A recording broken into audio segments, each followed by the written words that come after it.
You have to be willing to do it every night. You have to be willing to get to those areas. You have to be willing to take the pain and the punishment that comes with, the sacrifices to get to those areas. And some nights people aren't. And in the playoffs, if you're not, you're going home early. I mean, if you are willing to, and you're competitively driven.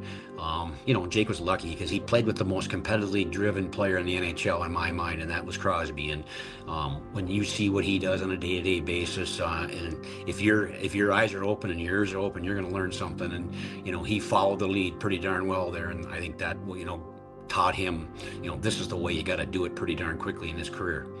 That was pro scout for the Utah Mammoth and father of NHL superstar Jake Guentzel, Mike Gensel, and you are listening to the Up My Hockey Podcast with Jason Podolin.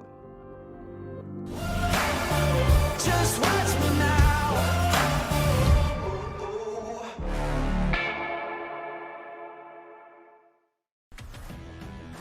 Welcome to Up My Hockey with Jason Podolin, where we deconstruct the NHL journey, discuss what it takes to make it, and have a few laughs along the way. I'm your host, Jason Podolin, a 31st overall draft pick who played 41 NHL games, but thought he was destined for 1,000. Learn from my story and those of my guests. This is a hockey podcast about reaching your potential. Hello there, welcome back to the Up My Hockey Podcast with Jason Podolin. I'm your host, Jason Podolin, and we're here for episode 169, and we have Mike Gensel on the show today. It was really awesome the way I was introduced to Mike. I had a conversation with Dave Oliver. He's a former guest on the podcast. You should check out his episode. He is now a pro scout for Utah as well. Dave Oliver was. At the time that I interviewed Dave, he was the assistant coach for the New York Rangers. And Dave put me in contact with Mike. And here we are 2 days later with an interview. Mike was gracious enough to come on, made it super easy for me, and what a guest Mike was. Tons of experience in hockey. He was a hockey player himself. We didn't talk about Mike's career at all, but he was a drafted player in the 7th round. Was an NCAA player. Played a year of pro. Never got into why or what happened there after his 1 year of pro, but he got into coaching very soon after, and was in the coaching ranks at the NCAA, University of Minnesota, and also in the United States Hockey League for decades.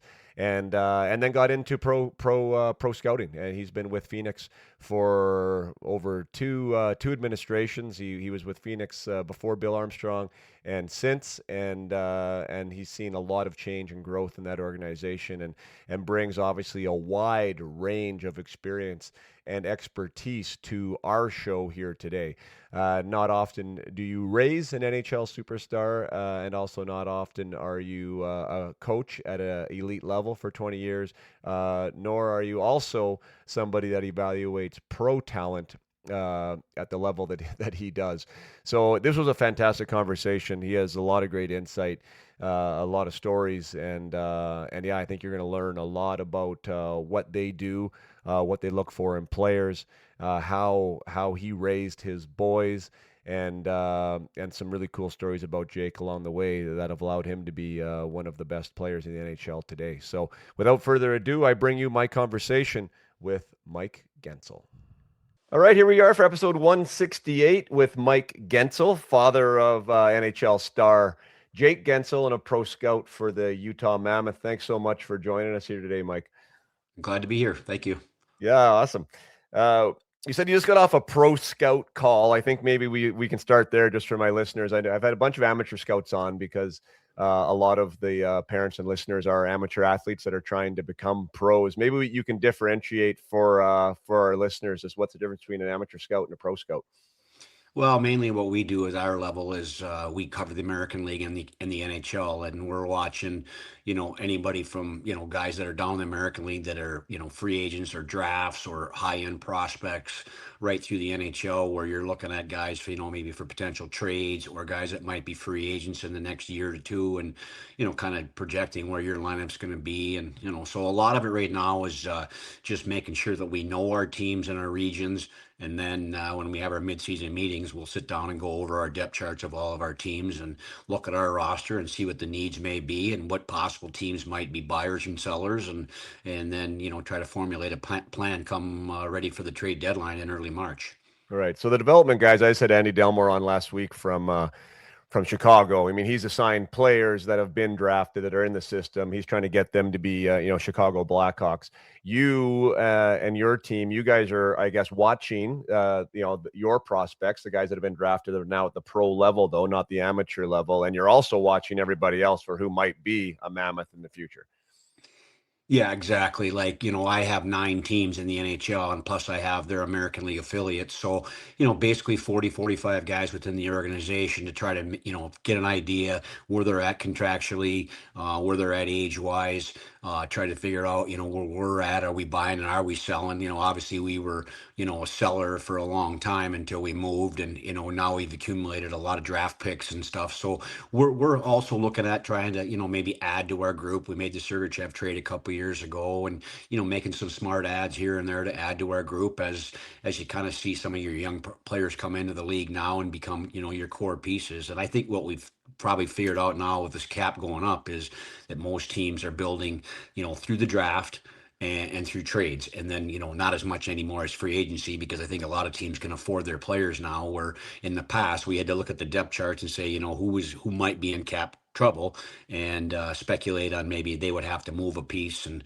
we would be ready to pounce based on where we were at salary cap. But our cap has gone up, our numbers gone up, and so that's a little bit more of a challenge now as well. Right. Yeah, for sure. There was a big trade. Well, a couple big trades here with Skinner moving and Jari, and then we had the superstar Quinn Hughes deal.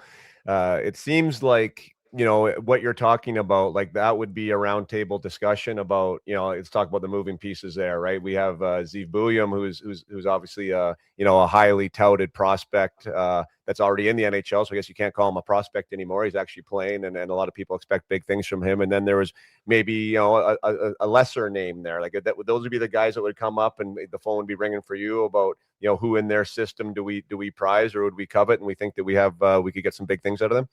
Absolutely. I mean, like in our position, we would have been the Vancouver Scouts. We probably would have been on the calls with management, discussing, okay, this is what, Minnesota's looking for. What will we be interested in acquiring to make this work? And obviously they settled on 4 pieces for one. And, all 3 players were former first round picks, plus they threw in a first round pick. And, obviously Vancouver decided, here's the value we're placing on Quinn Hughes. And if you meet this value, we'll be willing to make a trade. So, the pro scouts are, would be looking at that organization, Minnesota's organization, saying, okay, what do we think of these players? And, certainly you're going to look at, a list, maybe more expanded list, but you have to prioritize which guys that you really like, that you think project down the road to be key pieces. I mean, I'm sure they're looking at Marco Rossi saying, hey, he for certainly can be a 3 center. Maybe he can be a second line center. And Zeev Buium, maybe we see him replacing what Quinn Hughes can do on the back end. They're similar skill set types of players and size players at the same age. And,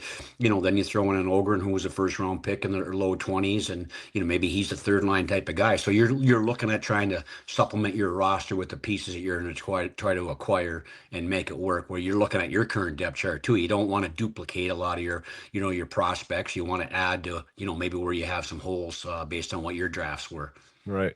And just from a like inside hockey standpoint, with a guy like Quinn Hughes that gets traded, is that a shock to some teams, or would everybody kind of be in the know that this is a potential guy that we could get?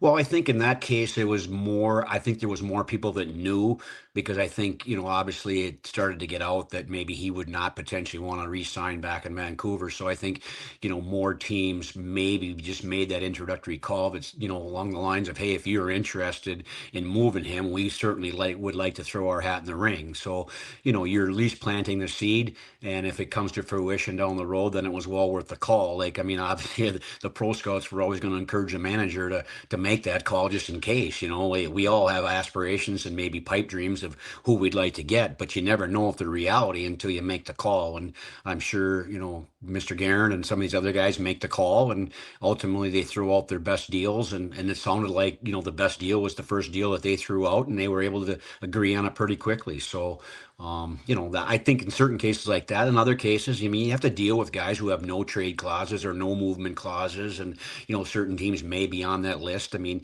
I think you can get access now to which list that you may be on, like who doesn't want to come to Utah, then it's not probably worth having a discussion. But if we're not on that list, then maybe we certainly want to entertain that if we feel like, we could fill a hole with that type of player and acquiring them.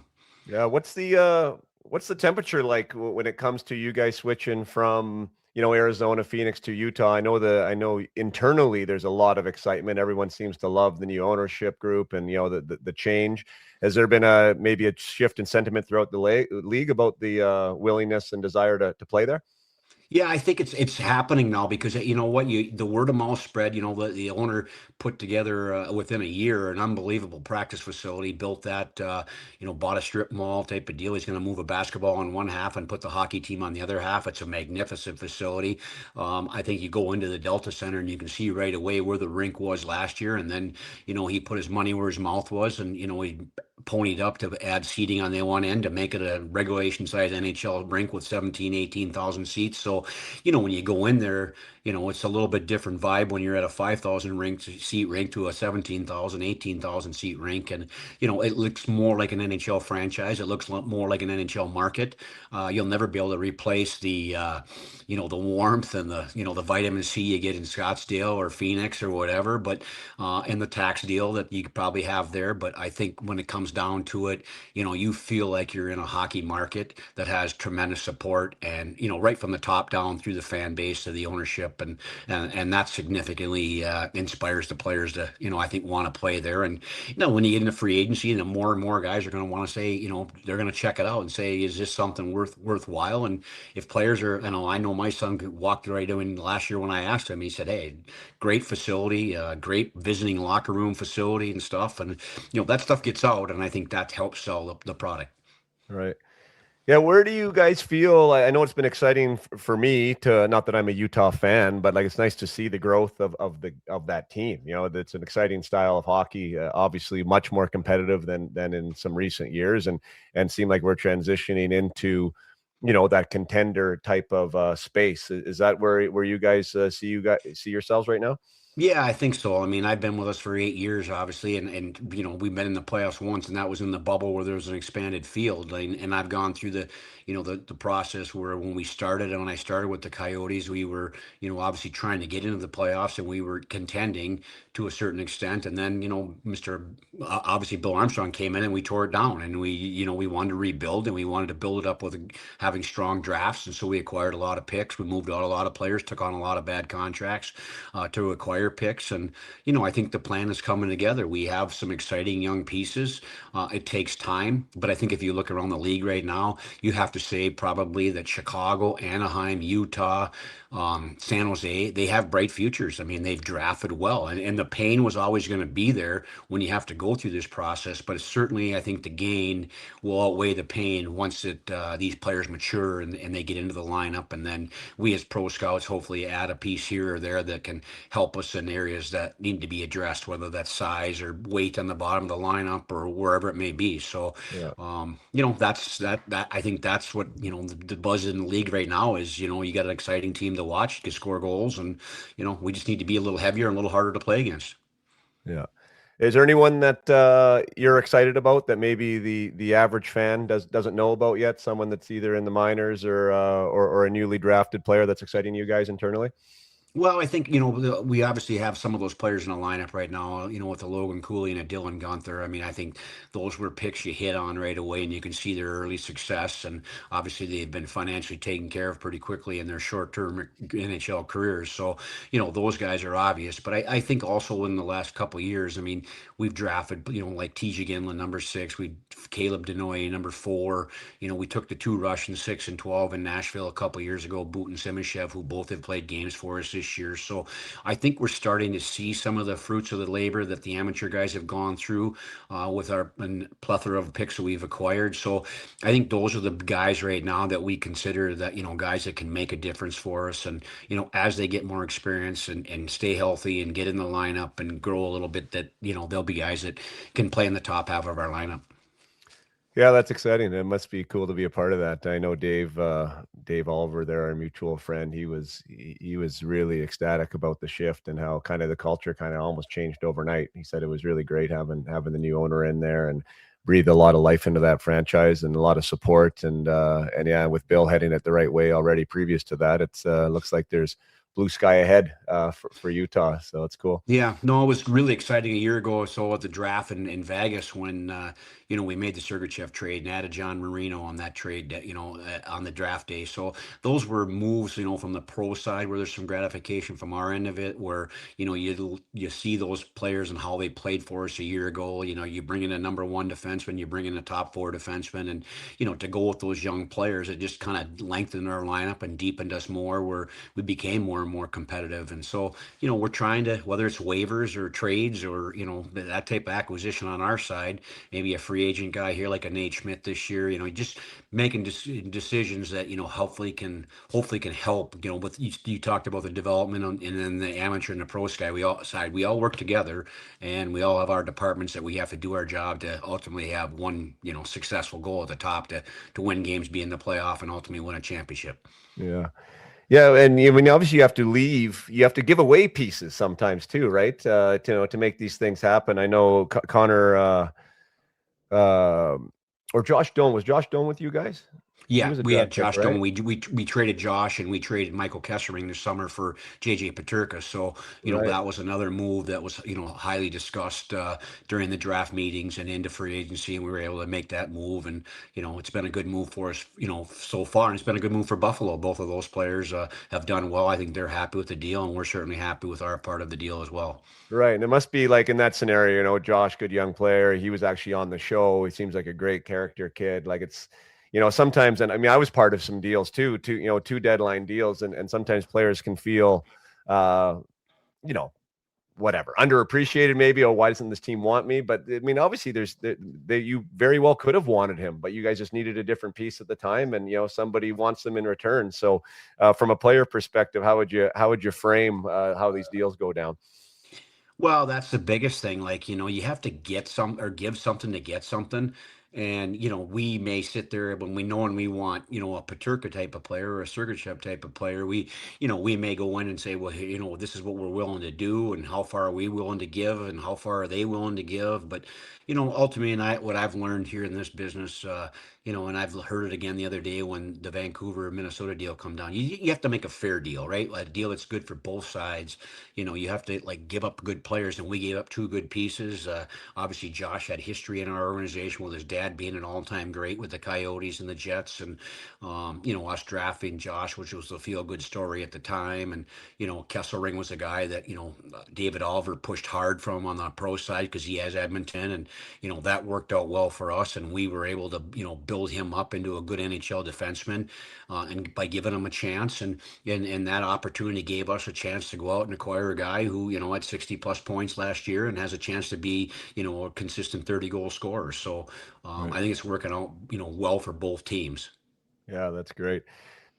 When it comes to the draft, and I guess that's where you guys really earn your money in a lot of senses, right? Like trying to do your best to anticipate the impact at the pro level. Like you're trying to project these guys. Yes, they have been drafted. Most of the guys that you're watching, or they all have been drafted, but some of them haven't, made their mark in the NHL yet. How do you go about assessing that? I know there's not a simple recipe card for it, but what are some of the things you look at to see, hey, this guy's maybe a good minor leaguer? What makes you determine this guy will actually establish himself in the NHL? Well, that's a good question because I look at a lot of American League games right now, and the one thing when you watch a lot of American League games right now, I mean, there's so many injuries at the NHL level. There's so many guys that are good at American League players that are up playing now, and some of them are getting a real opportunity to be the kind of player they were in the American League, but some of them are coming up and playing just fourth line roles, and so you have to kind of envision where you think a guy might fit best in your lineup, and That's the projection part of it. Some of these guys are so young, so inexperienced. The American League is good hockey. Every level you move up is better than the previous level. And, some guys can, make the jump because they're smart, they're competitive, they have size, they have skill, they have some attribute, some trait that you feel is translatable. And that's the thing that you have to project is that skill or that trait translatable to where they can become a good NHL player. And sometimes maybe, you're looking at a guy with lack of size or maybe lack of foot speed, but he's got a great brain and he's got a, real big heart. And, that can overcompensate for some of the, deficiencies in other areas. So, and then obviously there's, guys that are really good prospects that they have all the features and things. They just need time. And, another team may be looking at saying, hey, our opportunity to win is right now, today, and we may have to sacrifice this type of player. And, that's going to be the question for us down the road is, as we move this thing forward, when is our chance to win? When is our opportunity to win? And how aggressive are we going to be to chase, winning quicker than maybe, the normal maturation process of letting the kid go through the draft, go through the development stage, and then, maybe play American League up into an NHL career. So, there's a lot that goes into it. And that's why the three departments have to work really closely to make sure they're all on the same page. Yeah, and from a player perspective, I just found that really wild, that like the impact of like where you are, right, and what they need, and how much that can actually influence, your own personal career. Because as you said, I mean, if you're a young guy in a win now type lineup, that you have you're gonna marinate a little longer, and who knows how that marination process ends up going, where some guys get an opportunity early in a team that maybe isn't competitive, and they establish themselves there and they prove themselves to the entire league and not just that one organization, that now they are ready. I just kind of find that really wild when you look back on players that make it or don't, and how much that impact really does have an impact on their career. Yeah, there's no question. I really, take a strong interest in looking at organizations that, have players in the American League that they've signed or drafted, and where they're playing those players. And then when they bring them up, do they play them in those situations that are similar to where they're at? Like if you're a first line American League player, then you park them on the fourth line and get 7 minutes in an NHL game. Is that really, going to be good for their development, beneficial for their career, as opposed to, if you think this guy's a top six forward all day long in the American League, he's going to be a top six day forward for you in the NHL, and that's where you play him when you put him up. I mean, I can use my son as an example. When he got brought up, he's on a line with Geno Malkin right away. I mean, and he's moved up with Sid. He wasn't playing, with the fourth line center, getting, two, three shifts a period, just trying to keep the puck out of your net and not make a mistake. Yeah. Yeah. And I can totally relate to that personally. I was actually looking at Jake's kind of career and how he had some time there in the American League, and we had sort of similar numbers at similar ages. And yeah, like when I was brought up, for the most part, it was in a role that I'd never really had in my life before, and didn't even really know how to be successful in it, to be honest. Like, what am I supposed to do? And if I'm not putting up numbers, is that okay? Right. And there wasn't much communication in that day and age. And a lot of teams were doing kind of what the Maple Leafs did and the Islanders did, and whoever else I was with at the time. And yeah, I mean, you want to set somebody up to succeed, I would think, Yeah. right? I mean, you want to give them the best chance to succeed, and I'm glad that Jake had the opportunity there.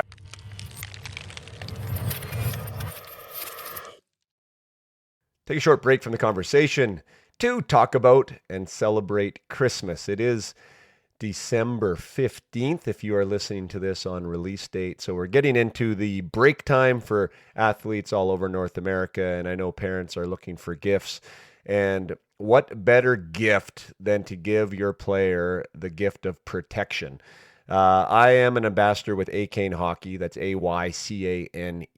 And they are the new supplier of protection under gear for the Canadian Hockey League. They are trying to increase their exposure and brand awareness through all out North America, and I'm trying to help them do that. I love their products. They are, yeah, I mean, they're all things that you want them to be, especially as a player. I didn't like wearing anything as far as like a T-shirt was concerned. I like to not wear anything because I didn't like what was available at the time. For one, everything was was hot or heavy. It didn't fit well. Acane has solved that problem. Their stuff is breathable. You feel like you're not even wearing it. And most importantly, it has cut resistant protection built in to the sleeves for their top layer, and also with their socks and their pants for their bottom layer. There are way too many Achilles injuries and wrist injuries that I am seeing. I got cut many times as a player. This type of technology was not available then. I have scars to prove it. Thankfully for me, I was never kept out of any hockey games, but definitely have a lot of stitches and required some surgical time during games to get stitched up and had to leave and all the rest of it. It can be definitely more serious than that. I've seen lots of players take much time off and time away to recover from skate cuts. So yeah, if you're looking for something, the Up My Hockey umbrella, since you are listening to this podcast, you are part of the Up My Hockey umbrella. Anyone that's associated with Up My Hockey has the ability to purchase something from Acane for 35% off using the promo code UMH2025. That will be till the end of December. So this is top quality stuff. Like, I don't even know if there's any stuff out there that's better. Like, we're talking high level protection, high level fit, high level of materials used in the making of their stuff. And I know that you won't be disappointed, or else I would not be talking about it. And I would not have accepted the ambassadorship if I didn't believe that it was a top tier type thing. So, yeah, and they also have, I'm actually wearing one of their shirts right now that's just an apparel shirt. They have really solid apparel options as well. So if you're looking for hoodies or anything like that, anything on the Acane website, which is AYCANE.com, is available to you at 35% off. Yeah, take advantage of it. Just want to let you know that it was there. Get it for the holidays. Give your player the gift of protection, and they're also going to be styling while they wear it. Their stuff looks really sharp. So all the best to everyone out there. Have an amazing holidays, and yeah, let's get back to the conversation with Mike Gensel.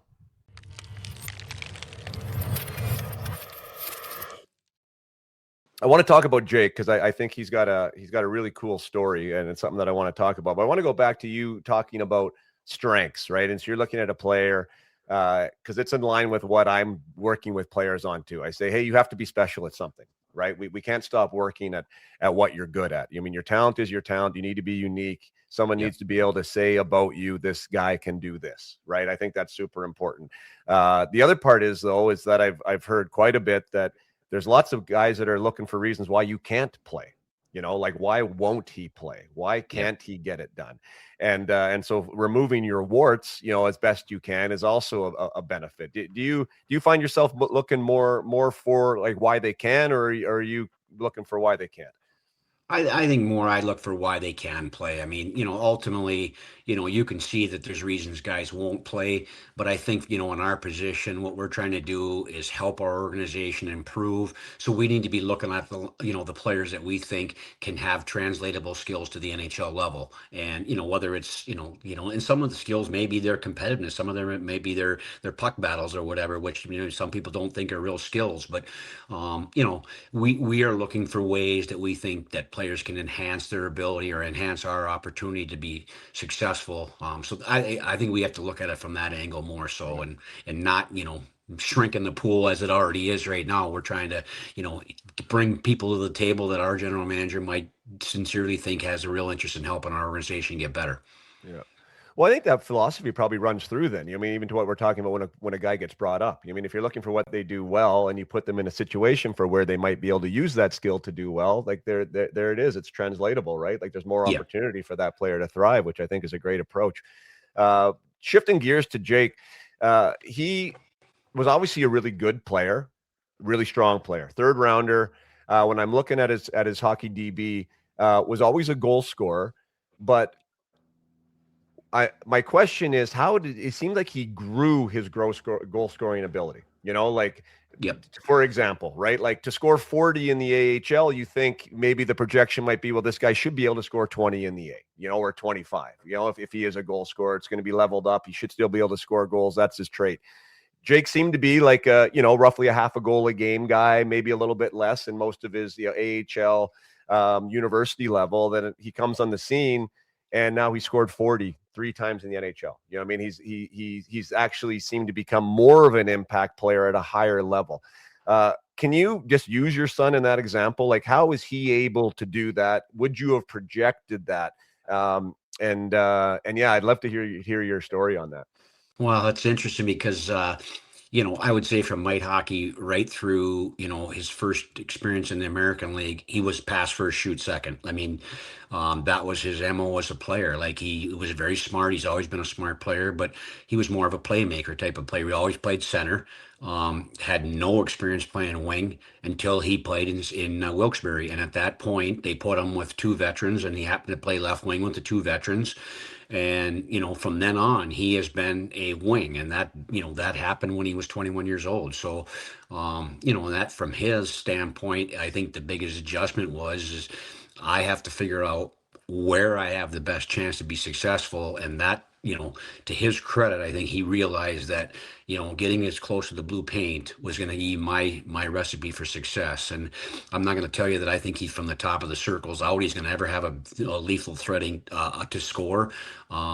He may not even be a medium distance scorer, but he's a good around the net blue paint type of scorer below the hash marks, and that's where he's got the majority of his goals. So I think his ability to adjust on the fly as a player and realize where the game was at. I mean, when you go to pro hockey, and a lot of people will tell you as you get to the NHL level, it's easier at that level because everybody's so smart, everybody's so positionally sound, they're where they should be all the time. And it's less, of a scatter, chaos.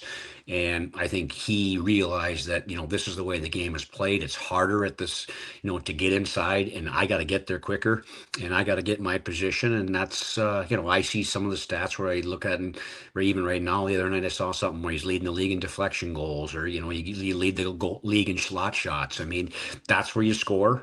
Some people you have to beat them over the head for them to understand that. I don't think he never or really ever had to have anybody beat him over the head to realize that. But it was, I would think, and it wasn't even encouragement for me as much as it was just he figured it out, and he understood. Okay, I got to move from wings or from center to wing, and I got to get to the net and not play in the perimeter where I may have done more so as a center. Right. And also, that's kind of I'm dealing with that with my team right now. I'm coaching U18 prep here in Coeur d'Alene, and generally speaking, the playmakers are more perimeter guys. Like they'll move the puck, right? They have the puck down low, kind of in the corners, and what I'm working with a lot of our guys right now is like once they move it, anticipate that traffic to the net and get there, right? Get to the inside, and it's Yeah. a different mindset, right? So for him to be that that pass first player, and now maybe being more of a guy that, hey, I'm going to get the puck, and I also got to get to the front. Good for him, because that's a big transition. It's a big mindset transition. Yeah, and I think part of it too is, as he got older and got a little stronger, like I would, classify him in the small underdeveloped category, as a mite squirt Pee Wee Bantam, even right into high school. I mean, Jake's draft year was 150 pounds. I mean, the year before it was 135, and so it's just as you get more comfortable knowing you're getting man strength and you're understanding you can win some battles and you can get to certain spots in the ring. I think it all kind of came hand in hand for him, and that's, to his credit, he put the work in, to give himself a chance to have that success. Yeah, good for him. Obviously, playing with great players always helps. Like you said, getting moved up there and playing with Malkin and then with Crosby. I know for me, obviously not knowing you, I was wondering when that move got moved to Carolina and then to Tampa, like how successful was he going to be? Because could he drive a line? Could he be a guy? And credit to him, he's kept doing it. Yeah, he's doing a great job, and also productive in the playoffs. I think that's maybe a nice segue to when you are looking at guys. I've played the game, and I understand that the game is different in playoffs, right, than it is in the regular season, and you do need to make the playoffs first of all, so you have to have a team that can win in the regular season. But then if you really Yep. want to win in playoffs, so that DNA kind of seems to need to change just a little bit. How important do you find playoffs and watching guys in playoffs when you're doing your evaluations? I think it's critical. I mean, last year we spent a lot of time in it through the first three rounds. I mean, years past, we would go maybe the first round, but watch a lot of, right through television into the Stanley Cup finals. And, I think, what you're alluding to a little bit maybe be the fact that in the regular season, you can get away with a little more soft skill. When you're in the playoffs, everything is, the level has gone up, the coaching has gone up, the preparation has gone up, the intensity's gone up, and hard skill comes into play more often. Where it's difficult to score, and the matchups and everything else that's going on. I mean, you get the 32 best coaches in the world, you get 32 greatest general managers. I mean, it's just the best of the best, and now you have to, maybe make those adjustments. And when guys can do that and have success, it goes a long way. And some guys just, they don't have that ability to make that jump into the playoffs because they just don't have that hard skill or that willingness to get to the areas where you're going to have ultimate success that is, so heavily protected in the playoffs. Right. And with Jake, you're saying more of an undersized guy, and now he's grown into his man strength, but still not a huge figure out there. Has No. found ways to be successful in the playoffs. Is that a skill set, whether that be on ice skill set, or is that just as much of an intangible of a mindset? Do you think for his success? Well, I think, the ability to execute, to finish, to do the things, that's a skill set. I think that it's a lot of the mindset. Like you have to be willing to do it every night. You have to be willing to get to those areas. You have to be willing to take the pain and the punishment that comes with, the sacrifices to get to those areas. And some nights people aren't. And in the playoffs, if you're not, you're going home early. I mean, if you are willing to, and, you're competitively driven. Jake was lucky because he played with the most competitively driven player in the NHL in my mind, and that was Crosby. And when you see what he does on a day-to-day basis, and if your eyes are open and your ears are open, you're going to learn something. And he followed the lead pretty darn well there, and I think that taught him, this is the way you got to do it pretty darn quickly in his career. Right. How does that show up from through your eyes, and not necessarily watching your son, but just when you're evaluating guys in playoffs and you're talking about those, the willingness and the hard areas and, the compete level? How do you go about drawing a line through somebody's name or putting a checkbox beside it?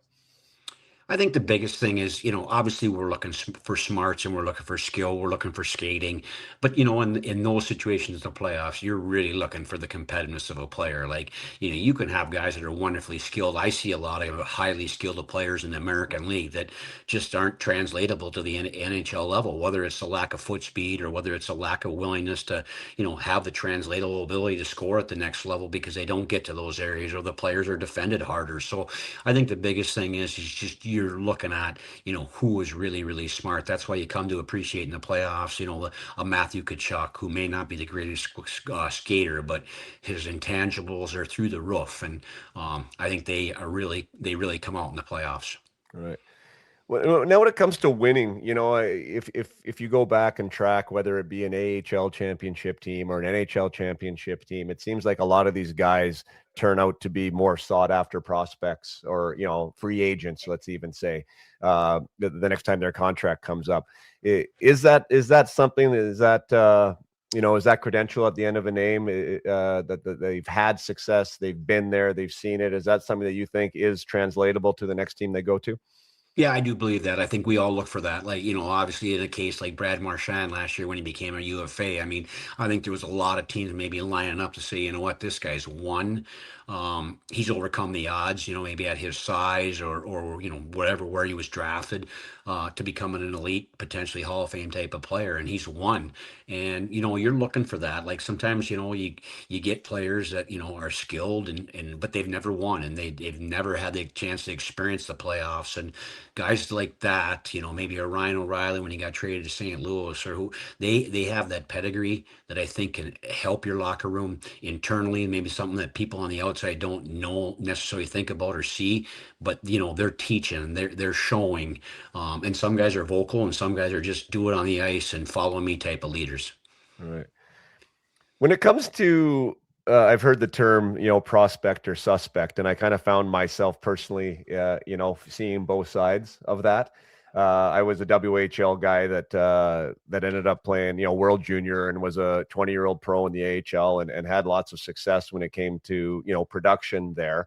Was in a deal, a deadline deal for Kirk Muller, like my rookie year, 1-for-1, and then had another deal with Perot, and it just seemed like at some point and I'm not sure why, that I was no longer an NHL prospect, where I would be with guys that maybe had gone through the university level and that were actually older than me, coming in, and yet they're maybe the shiny new penny, right? And I'm now an AHLer.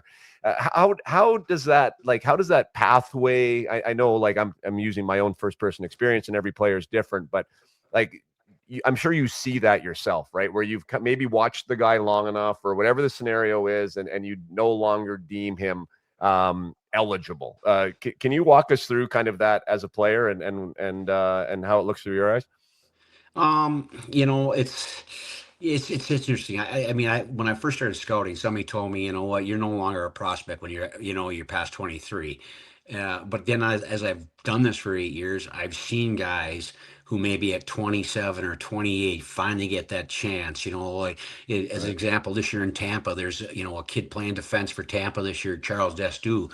And I was listening to NHL radio the other day, and here's this guy who's all league in Quebec. He's all league in the ECHL. He's all league in Finland. He's all league in Sweden or whatever. And the guy's basically making an analogy like, how the heck is he not getting an NHL job? Or what are the general managers doing or their pro scouts doing? But, it happens at different guys, and it could happen at different ages. So I Yeah. try not to be, as narrow minded to say that once he gets to this age, he can't do it anymore, because sometimes you just don't know what your needs are, and you don't know where the cap is, and you don't like, if you need a fourth line guy that's paid the price and he's punished guys and he's gone through the wars and overcome the odds, and in this kid's case, he's not an he's a skilled player. Like, he moves the puck and he's got some power play qualities and stuff like that. Sometimes guys just need a chance, but you have to keep an open mind, because in our business, sometimes you might be a team that has gone for it every year, and you have no picks. So you have to be looking at free agency, and you have to be looking at guys coming out of Europe or whatever, as opposed to us. Like, we have a hard time attracting college free agents right now in Utah, because we've had so many picks, because we tore it down to build it back up. And the way to do that was acquiring picks. So Yeah. we may not be a good place for, a young kid coming out of college hockey to go to, as opposed to some other teams, that have gone through or for it every year, that don't have a first rounder for the next 2 to 3 years. Right. Right. How are you? You mean, you have a long, extensive history in the NCAA as a coach, and that's also where you played. And Jake went that direction as well. With the Canadian Hockey League opening up now to accepting these players, there's not really two different pathways anymore. But could you speak? Do you have a preference for one or the other, or how do you think that the current development pathway for these players is now? Well, I think they're both good pathways. I mean, obviously, you can't debate the success of either level, putting players into the NHL at the ultimate level of, the highest level of hockey. I mean, they both have had tremendous success. So to say one's better than the other is not necessarily, a good argument in my mind. I mean, sometimes it takes guys longer, and maybe that, going the college route is a better deal, because you're playing less games, you get to practice more, you get to train more, as opposed to maybe when you're in the OHL or the CHL, you're playing games more often, and you're sharpening up your skills more. So that it's good arguments either way. I don't think there's a right or wrong way. I'm somewhat confused now of what has gone on. I'm glad I'm not coaching college hockey with the NIL and the transfer portal, and now opening up the borders to where guys can leave a high school hockey program in Minnesota and then come back and play college hockey after playing a year or two in the Western League. And so it's I think there's a lot of different ways that a player can develop. I mean, God, there's been a tremendous amount of skilled players that have come from Europe that have played well, and at the highest levels too. So there's a lot of good avenues in my opinion, and to speak against or for one is probably not a great argument for as far as what I've gone through in my experience, because I think a lot of ways can work as long as they Yeah. get good coaching, as long as there's a good development plan. I think that's the biggest thing, and that's what I always try to encourage my kids. Like, if you're going to go to play for a coach in college, make sure that this guy's a teacher. Make sure there's a good development plan here, and they have your interests in mind, as well as just their own personal interests of trying to look at their resume and pad it up every year with success at the cost of developing players. Right.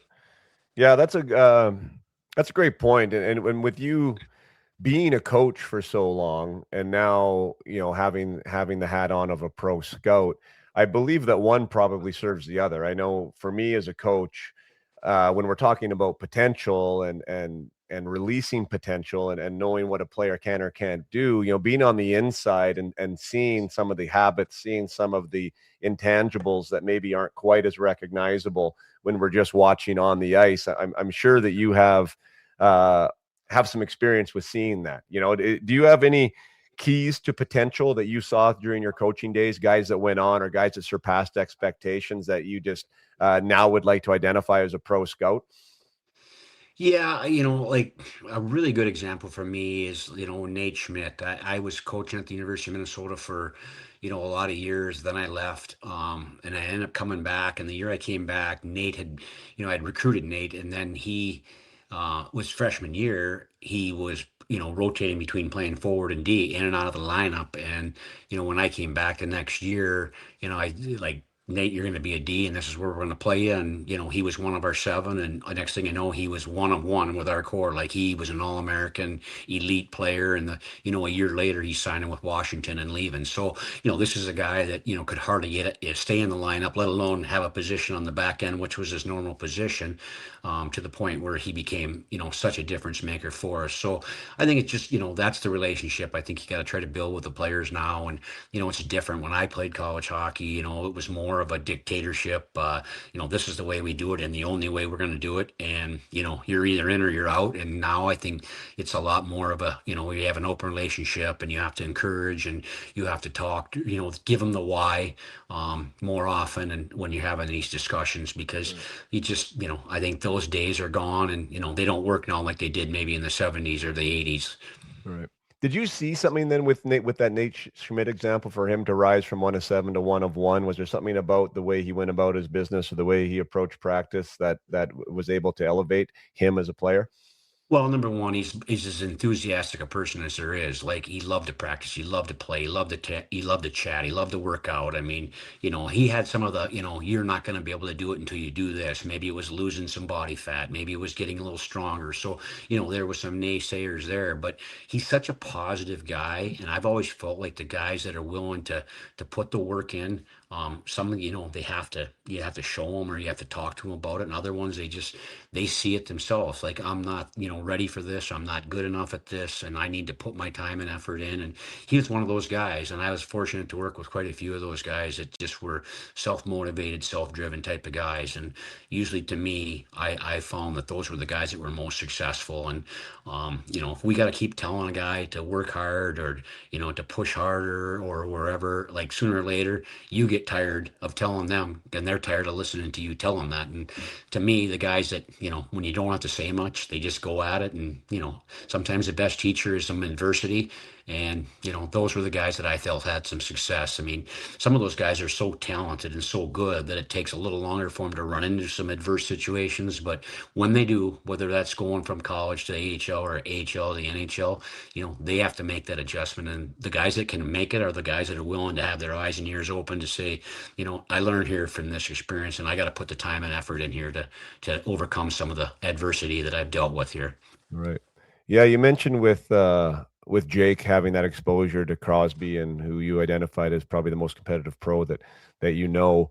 Uh, and he picked up on that, right? Like as a coach, everyone shows up to practice, but not everyone practices the same, right? Everyone shows up to the workout, but not everyone works out the same.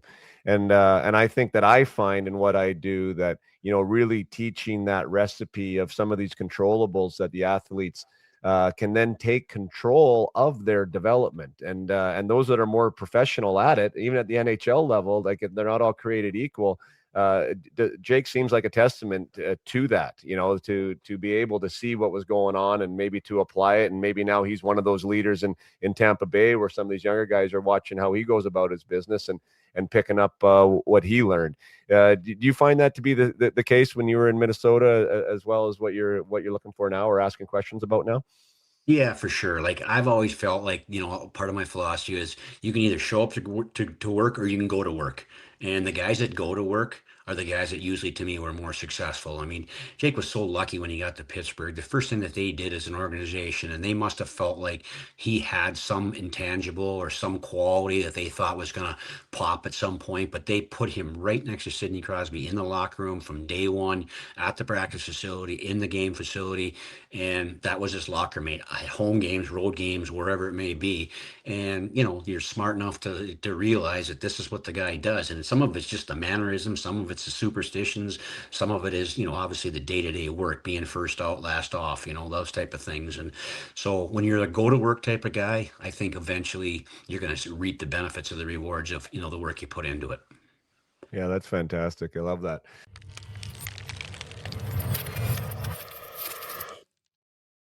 Another short break from the conversation to chat about the UMH 68 and just give some awareness about not only the event, which brings the top players in their province right now together in their age group for not only what you would call a showcase, but also for some real, honest, authentic development. The UMH 68 is something that is unlike any other program out there. It really is fostering a passion for the game, encouraging development and growth in the game, all while celebrating what is all excellent about our game. We take amazing care of the players. The schedule is fantastic. The type of people that we bring in for the workshops for the players and the parents, by the way. Parents are also involved in the UMH 68. I believe that education from top to bottom is really important and really helps our sport. And so we check all the boxes there. And one of the things with running an event like this is that I understand how expensive hockey is. I'm a father of three, as most of you know, all playing academy level. I know how much the stick costs, the gear costs, the cost of travel, the cost of everything. And the last thing that I want to do is provide a top tier event at top tier pricing.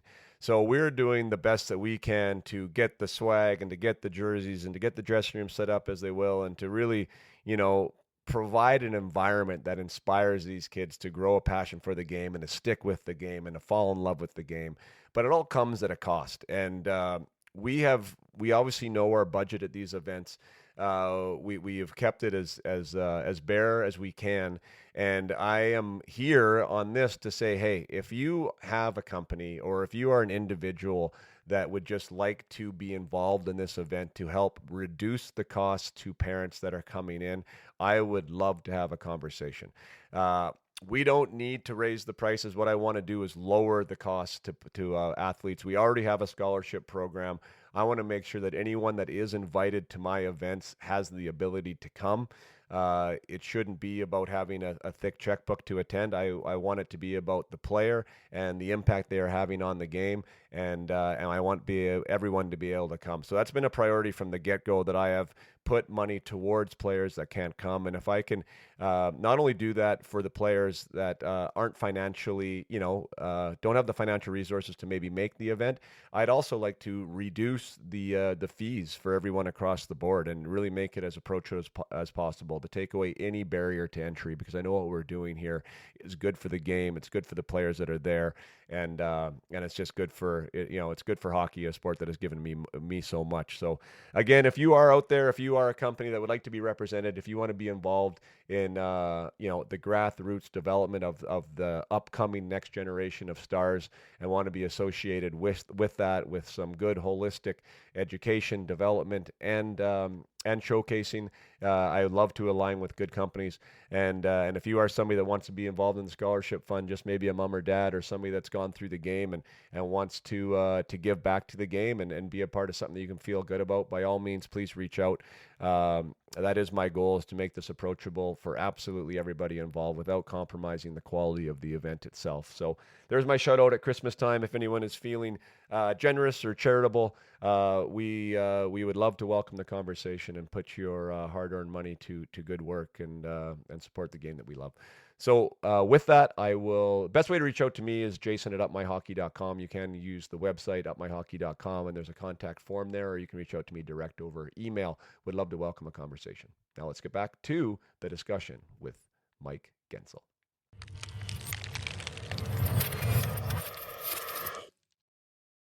when it comes to being a dad, now if you can put on your hockey dad hat, a lot of my listeners are, parents of younger players, even probably like really young, 10 to kind of 12, 14-ish age.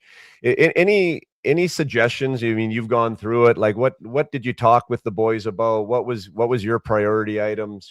How did you handle their career? Obviously both of them good players, both playing pro. Both not just playing just to play. They were playing probably with some higher aspirations. How'd you handle being a hockey dad? It's a good question. I think you have to balance it out between, what you're going to offer up, and what they're willing to ask for. To me, I think the more you're going at them, the more you're offering, or the more you're suggesting, or the more you're demanding, maybe the less you're gonna get out of the experience. So I think I was fortunate with my boys that they were willing to ask, they were willing to learn, they were willing to go to my practices when I was coaching junior or college and watch, the Vaneks, the Kessels, the Brady Shays, the Mikey Rileys. I mean, guys that are still in the NHL. So they were willing to watch those guys and pick up things there. And, they were self-taught that way, just by, watching how guys tape their sticks, how they worked, what they did, what was their pregame routine, what was their in-game routine. I mean, so I think there's a combination of suggestions, but also just, giving them the advice when they ask for the advice too.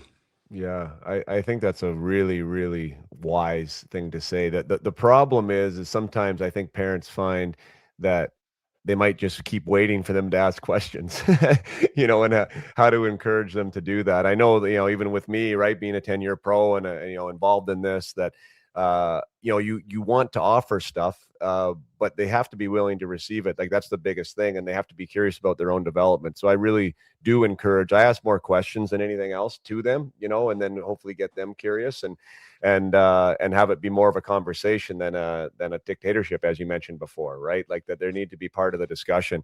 The one thing I did, and I don't know if you did, but I did have two non-negotiables, and one was like they had to work. I mean, I didn't care about points. I didn't care necessarily if they were on the wrong side of the puck or their routes, but like they had to work. Yep. That's the only thing that I would give them shit about, is like they weren't allowed to be lazy. Yep. And if I caught them not being a good teammate, that was another thing that I would try and emphasize. And those were kind of my things. If you want to play hockey, these are my two things that you have to do. And we can talk about the rest, once you get those figured out. And I think to their testament, I mean, it's no one's 100% foolproof, but they have adopted that. I mean, that's part of Yep. their DNA now, and I think that's just become who they are. And did you have anything like that, or anything that you would suggest to parents as far as any suggestions on what you prioritize? Well, I think those are great points. I mean, I don't think as a parent you can want it more for them than they want it for themselves. So that's why I think you have to be careful about, how aggressive you are or what you're offering up. I mean, because ultimately at the end of the day is if it's they're not that interested in becoming great or working hard or putting in the time, shooting pucks, doing the extras, going to, a late night practice, then, you're just kind of wasting your time at the end. So I was lucky that my boys, were spaced out enough that, they could learn from each other. They're willing to work with each other. They're competitive with each other in a good way. They so were supportive of each other in a good way. So to me, that was the biggest thing. But like I said, if I want it, even to this day, more than they do, and I'm learning that even right now as a grandfather. Like, I have kids. My oldest grandson, who's now going to be 5. Like, I love him to be an athlete, play baseball, play hockey, play football, play soccer, whatever it may be. But if he doesn't want to, and he wants to be a scientist, or he wants to be a doctor, or whatever it is, then that's his choice. But if you're going to do it, as hard as you can, as best you can, and put the most in time in, whether it's on a field or in a classroom or wherever it may be. Yeah, I agree. The one thing I say to, well, I said to my boys, and there's lots of ways to play hockey, right? Like you don't have to be in the competitive stream. You don't have to be chasing tournaments all over the place. So you can play local, you can play house, you can do whatever you want. And I didn't hold any type of standard for them at all. It was more like, what do you want to do with this, right? And Yeah. if this is what you want, if you actually want to be a hockey player and not just somebody that plays hockey, then there are going to be a few more things that we're going to talk about. that you Yeah. just don't get to show up, right? Like, I have no problem if you just want to show up and put your skates on 5 minutes before and go out there and wheel around and have a good time. That's great. There's a place for that. There's a place for you in the game.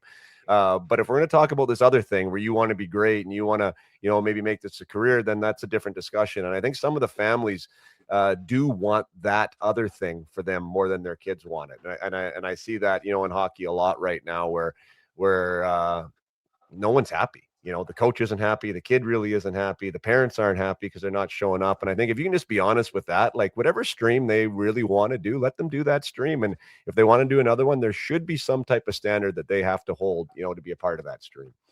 Yeah, for sure. I always, like my boys were on the smaller, underdeveloped side, all the way up until, they got to a certain age. And, I've seen so many examples of kids who are smaller, weaker, maybe less underdeveloped type of players, but they had certain gifts. I mean, they might have been really bright or they might have had, a unique skill set, but, the bigger guys always kind of won out. They muscled them, they pushed them around, the coaches liked those types of guys. And, I've seen guys that would drop out of the sport or go change sports, maybe become a golfer because it was less a size issue or, Yeah. strength issue types of deals and stuff. And I've seen a lot of examples where guys have, just been patient, worked with their abilities that they had and let the natural growth process. I mean, when Jake was drafted, an interesting story was there was one organization that did the body weight test. They did the bone graft test with them. And, they just felt like the brain was big enough that if the bones and the body mass were going to catch up, that they might have something. And that was a team that ended up drafting them. And you know what? I think it proved out that, they were right at the time. So, Yeah. it's just a matter of, having that desire to stick with it and battle through it. And ultimately, I think that was probably one of his strengths as well as, all my boys' strengths were they just knew they had to overcome some of the odds that, were not their fault. Yeah, exactly. And being aware of them, I think that's important, right? Like being honest with what those things are and then understanding what you can do about maybe the other things. I noticed that Jake was an October 6th birthday, which is a late birthday. And the late birthday has been well covered in lots of in aspects. And part of the late birthday is that you are later to grow Yeah. sometimes, right? And to hang around, I find is really the key. I think that's what you're saying there too, right? Like to continue to be at the dance and continue to show up. You do get that extra year of draft eligibility. I shouldn't say eligibility, but you finally get a little bit of advantage if you can stick around to the NHL draft because you go in a year later. But my youngest boy is also a November 29th birthday. And boy, like when they're younger, like a whole year of development is a Yeah. huge difference maker, right? Just from the aspect of age. How did you, like you said, they were undersized. Was there anything that you tried to do about that or tried to talk to him about when it came to being a late birthday and on the smaller side? No, not really. I mean, you know what? Like I said, it was just, here's ways you can improve, with what God gave you, and here's ways you can improve with your own abilities to do things better. Like, whether it's more stick handling, whether more shooting in the garage, going to a weight room and doing some things. I mean, and again, that's, here's some things you can do. You got to be willing to do them. And, if they're willing to do them, they'll overcome those at some point. And like, I saw some of those kids who were great peewees and great bantams that were bullies, strong, physically gifted that, at 15, 16, they were caught and passed, and 17, they were no longer a part of the game. So, I mean, it's just, it can go in a lot of different ways. I don't think there's an end date. I just think it's, if you look at the long range plan and the long term, philosophy or goal, you'll get what you want out of it if you put, what you need to into it. Yeah. Just shifting back, another question came to mind. I know that on the amateur scout side, there is a lot of discussion with the internal, coaching group about that player. You watch them on the ice, but guys want to know what type of teammate they are, how they are in the locker room. So you're talking to head coaches, assistant coaches. Some guys even go to the trainers, maybe even talk to the billets because you're trying to get as much information as you can. At the pro level, when you're watching free agents, I would assume that that an AHL head coach isn't going to take a call from you about one of their players that that is currently under contract with the big club. So how do you, if at all, try to investigate that aspect of the player, the part that you maybe can't see in a 60-minute hockey game?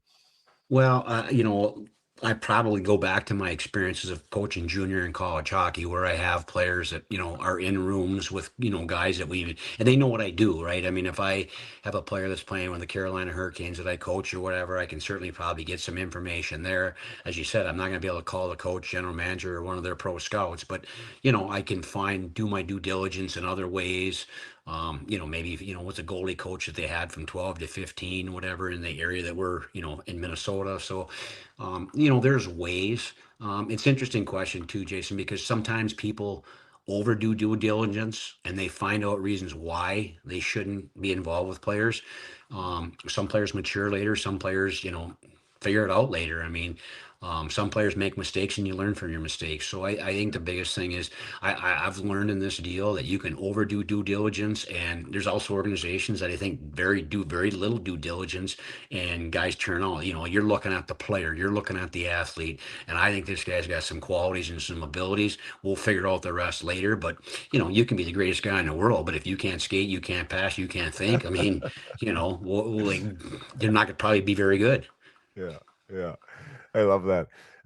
I've had a few guys on the show, like my first NHL roommate Ryan Johnson. We had Scott Nickel on. Some of these kind of what you would call maybe glue guys, especially at the end of their career, and they just talked about the fact that they felt that they had as long a career as they did because they learned how to be really good teammates and they learned how to be unselfish and even having a tutelage of a younger player that they knew was going to take their job.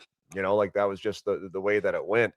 And I guess, as important as those guys are, not everybody is that guy or can be that guy. And there probably is a place in an organization for somebody. But when you're looking at what you're doing, you're really trying to architect, a winner, I guess, and figure out who's going to support the Utah Mammoth in the areas that they need. Is there something right now that you would say that you guys are looking for? Is there a player type that the Utah Mammoth could use? Well, yeah, I think we're looking for guys. Obviously you want to have skill, right? But I think the big thing for us right now is maybe looking for guys who have second effort. When you're driven, you're willing to put in the second, third effort to be successful.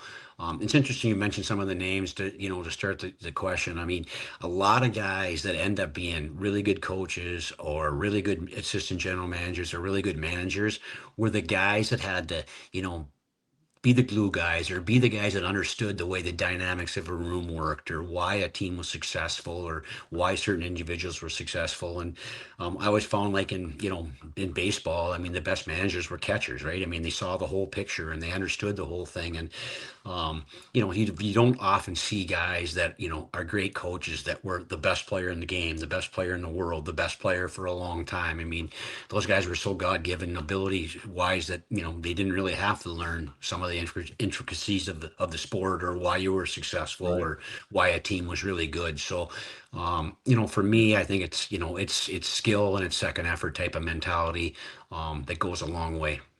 I love that. I love it because I named my spring team. I still run a spring program in the Okanagan. And I called it the Up My Hockey Compete or the UMH Compete. And it's one of the things that, we speak about, not just in the spring program, but with the players that I work with as individuals, that like your competitive spirit is a controllable, I think. Yep. And it's something that if you can recognize where that competitive spirit can show up in your game and in your, in your personality type or in your player type, boy, I mean, it's so easy to see, right? Like it's maybe not easy to feel as a player, but like from an evaluator, when I see somebody that's willing to give that second, third effort, that, will go to that puck battle to get that rebound, like it shows. And not everybody on the ice is doing it. So I really love that you said that because I think it's a differentiator regardless of your skill type, right? Yeah, absolutely. For me, like, we have about 8 or 9 boxes we have to check and grade on every game, and that to me is a skill sometimes that's overlooked or people don't understand that your competitive spirit is a skill that you control. And some nights you're not going to have the greatest energy or you're not going to have the great legs or wherever it may be because of travel or amount of games or you're sick or whatever, something came up. You had a hard test in school someday as a younger player, and if you have that drive, that internal drive, that second effort, that willingness to overcome, some obstacles, I think it goes a long way to helping you. And usually the guys that are great players have, great skills, but they are, the separator for them to become an elite is they're so self-driven, and they have that second, third effort to be successful. Because, Yeah. I watched a game the other night. I mean, I'm watching McDavid, and they're showing replays, and this guy's skating through the neutral zone, and five guys are whacking and chopping this guy. Like, there's no way we're letting them guy get behind us or above. Or it's like the guy's going through war to try to make a play, and he's such a skilled player. But he could easily just say, you know what, enough is enough, and I'm done, and this is just too hard. But it just seems to drive him and fuel him, and I love Yeah. watching that. Where the best of the best is because he is got such a spirit. And you also Yeah. see some other guys who are on the other end of the spectrum that you're like, what does this guy do really well? You know what he does really well? He has great heart, great intensity, great intangibles, and that helps him become an NHL player too. So there's different skills that I think help you become successful. Yeah, that's I couldn't agree more with Connor McDavid. He doesn't get enough credit really for that, I don't think, like in the mainstream. He's just so fast and skilled. But I used one of the clips with the group that I work with the other day, and it's one thing to be fast, but like once you arrive at the scene, you still got to win a puck, and Yep. there's things that you have to do to win that puck. And when all eyeballs are on you, like everyone focuses on him, like he has to have elite compete, and he does, and then he takes that elite compete, and he makes some elite plays with it. So yeah, it's a great example for younger guys if they know what to watch for, right? It's sometimes easy to Yeah, get yeah. blinded by the But dazzle, right? Well, and watch his elite excitement after he scores a goal or makes a play. I mean, Yeah. that to me says a lot about the guy too. I watched the game the other night. They were down 3-0 after two, and he scores in the first shift of the third. And you would have thought it was his first NHL goal in his first NHL game. I mean, to me, that says a lot too for a guy that's well Yeah. over 1,000 points and well accomplished like he is as a player. So, Yeah. when the thrill of victory and the thrill of success is still there, you got a chance to keep growing your game and getting better. Yeah. And I think that's where the competitiveness shows too, right? Do you genuinely love that aspect of it? Yeah. Scoring, Yeah. winning, all that kind of stuff. Well, I told you I'd keep you here till 2. I know you got places to get to. I really appreciate your time, Mike. It was an awesome conversation. I enjoyed it, and I'm sure my listeners did as well. And best of luck to you in the Utah Mammoth. You got some great things going on there. And yeah, and I know you have a big game to watch tonight, so you better get going. Yeah, I know. I got to watch the Battle of Florida tonight, so that ought to be interesting and stuff. And I don't want to miss a drop of the puck because you never know the fireworks could happen in that. Either it could be a really highly spirited, competitive game of, knuckles or fisticuffs, or it could be, a 6-5 shootout with both teams being, skilled and talented and wanting, to beat each other. So, it could Right. go anyway. Yeah, no kidding. And I know my listeners are going to be raising me to make sure that you do us a favor of getting Jake on here. So I'll have to throw that out there Okay. right Yeah, now for them and see if we for can work sure. that out. But that'd be a Oh lot yeah, of he's fun done a too. few of these, so more than I have. So yeah, I'm sure he'd be willing to do it Awesome. anytime. All right. Well, thanks again, Mike. Thanks for Okay, being Jason. here, and we'll touch base. Thanks. All right, anytime. Thank you.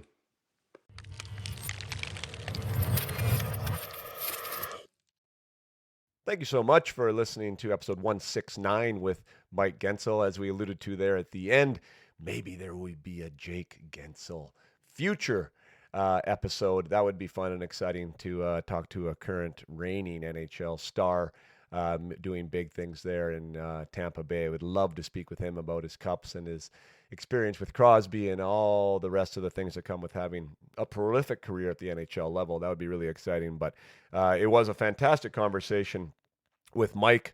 I'm sure you were able to get a lot of stuff from our discussion. Hearing him talk about compete there at the end was obviously a soft point for me. I really like when pro scouts and people involved in evaluations will talk about that. Like, this is something that is a competitive advantage, to say the least, to players who really take ownership of that controllable. It's something that I talk about all the time with the players that I work with in my inner circle. It's something that I talk about with our players, in on the team that I'm in right now. That this is something that we can differentiate yourselves as an individual and as a group if you really commit to your competitive spirit. What does that look like for you? What type of player are you? What is your skill set? And how do you provide value to your team, and what traits do you have that allow you to stand out? And then once you identify those things, you can find areas within the game, within the 200 feet of the ice, where you can up and take pride in what your competitive spirit looks like. Maybe you're a goal scorer. Maybe you can, maybe like he talks about Jake getting to the inside, being somebody that was found out that he is a kind of a primary goal scorer from in tight. So that means that he has to have an incredible amount of competitive spirit in those areas. That is a hard place to score goals from. But if he takes pride, and obviously he does, in being willing to go there and having second and third efforts, not only maybe in getting through a box out, but fighting to get his stick free, to get his stick in a position where he can pour a rebound in. That might be an area where Jake Guentzel has taken pride in his competitive spirit. Maybe for him, it's also maybe in a corner battle, maybe on the forecheck, where he not only does he have to work hard to arrive there, but now his competitive spirit needs to raise in order to win that puck battle. And again, it's not maybe the first crack. As Mike said, it's the second and third efforts that get noticed. You know, what do you do if you don't get the puck on the first try? Do you swing away? Do you stop on the puck? Do you go for another stick lift? Do you fight for body position? This is where competitive spirit shows up. This is what coaches see. This is what evaluators see. And this is why teams win. And this is why individuals advance. So break your game down. Just as I do, like I said, with the players that I'm working with, break down who you are, what you are, and find the areas that you can really flex your muscles when it comes to raising your standard for your competitive spirit. It can be something that can really help you along the way, and something you can think about here over the holidays. So there's a little coaching for you at the end of the day, a little mindset coaching to be able to help you on your path to being the best player you can be. Merry Christmas to everybody, and thanks for listening. Till next time, you play hard and keep your head up.